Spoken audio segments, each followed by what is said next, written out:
Halo anak-anak semua, kembali lagi dalam channel Bimbel Online. Bagaimana kabar kalian semua? Semoga dimanapun kalian berada akan selalu sehat, tetap ceria, dan tentunya tambah semangat lagi belajarnya. Nah anak-anak, sebelum kita lanjut ke video pembelajaran kita kali ini, jangan lupa di subscribe dulu ya, agar anak-anak tidak ketinggalan akan video-video terbaru dari channel Bimbel Online. Anak-anak semua, di video pembelajaran kita kali ini, kita akan sama-sama membahas dan mempelajari mata pelajaran IPAS atau Ilmu Pengetahuan Alam dan Sosial untuk kelas 4 Kurikulum Merdeka. Yaitu kita akan sama-sama belajar di bab 5, cerita tentang daerahku, di topik C, yaitu di bagian akulturasi dan asimilasi. Nah, anak-anak semua, ini ada di halaman 146 sampai 149 di buku kalian. Nah, sekarang apakah anak-anak sudah siap? Kalau sudah siap, yuk kita langsung saja mulai pembahasannya. Perhatikan baik-baik ya anak-anak. Yuk, kita langsung saja mulai ya anak-anak, belajar lebih lanjut. Anak-anak semua, seiring dengan banyaknya pendatang yang masuk ke suatu daerah, perkembangan daerah pun menjadi banyak terjadi. Ada budaya yang mungkin juga berubah atau mengalami pergeseran anak-anak. Nah, kemudian muncullah istilah akulturasi dan asimilasi. Kak, apa sih arti akulturasi itu? Nah, akulturasi adalah percampuran dua kebudayaan atau lebih. Nah, biasanya muncul karena masuknya unsur kebudayaan asing di suatu daerah. Nah, setelah kalian memahami atau mengetahui pengertian akulturasi, yaitu gabungan dua atau lebih kebudayaan yang berbeda dan saling mempengaruhi tanpa menghilangkan ciri khas masing-masing. Kak, contohnya apa saja akulturasi itu? Nah, contohnya pada Candi Prambanan. Nah, Candi Prambanan ini merupakan gabungan dari agama Buddha dan masyarakat Magelang. Kemudian ada wayang. Nah, wayang ini merupakan gabungan budaya Jawa dan India, anak-anak. Dan contoh yang ketiga yaitu ada akulturasi, yaitu contohnya Menara Kudus. Nah, Menara Kudus ini adalah gabungan dua kebudayaan, yaitu budaya Islam dan budaya Hindu. Nah, ini adalah contoh akulturasi yang tanpa mempengaruhi ciri khas dari masing-masing. Nah, anak-anak semua, pertunjukan wayang kulit yang berasal dari Jawa namun dengan kisah cerita dari India. Kemudian kita lanjut ke asimilasi. Kak, apa sih arti asimilasi itu? Nah, anak-anak, asimilasi adalah penyatuan atau pembaruan dua kebudayaan atau lebih. Nah, untuk menciptakan kebudayaan baru anak-anak.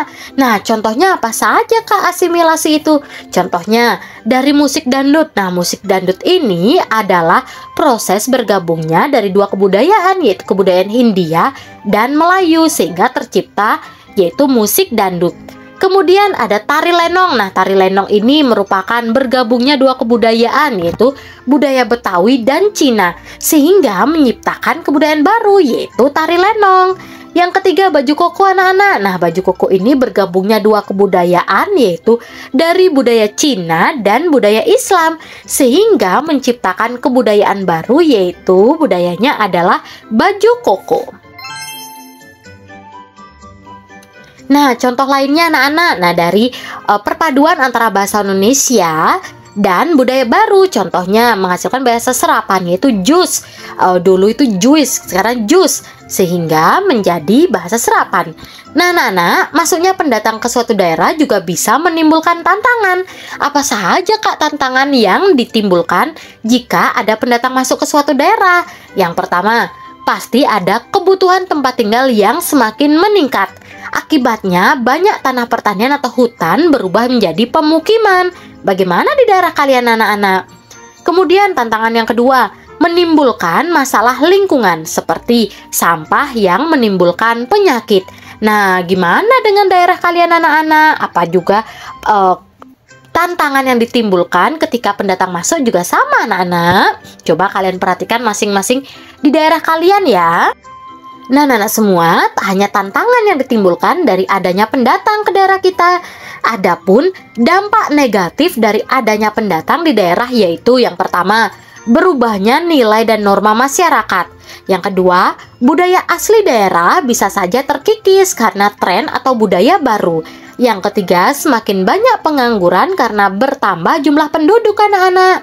Nah, inilah beberapa dampak negatif dari adanya pendatang di suatu daerah. Nah, kalau tadi dampak negatif, sekarang dampak positif adanya pendatang. Yang pertama, dengan adanya pendatang dapat menambah wawasan atau ilmu baru dari pendatang. Yang kedua, bisa bertukar pikiran dengan masyarakat pendatang.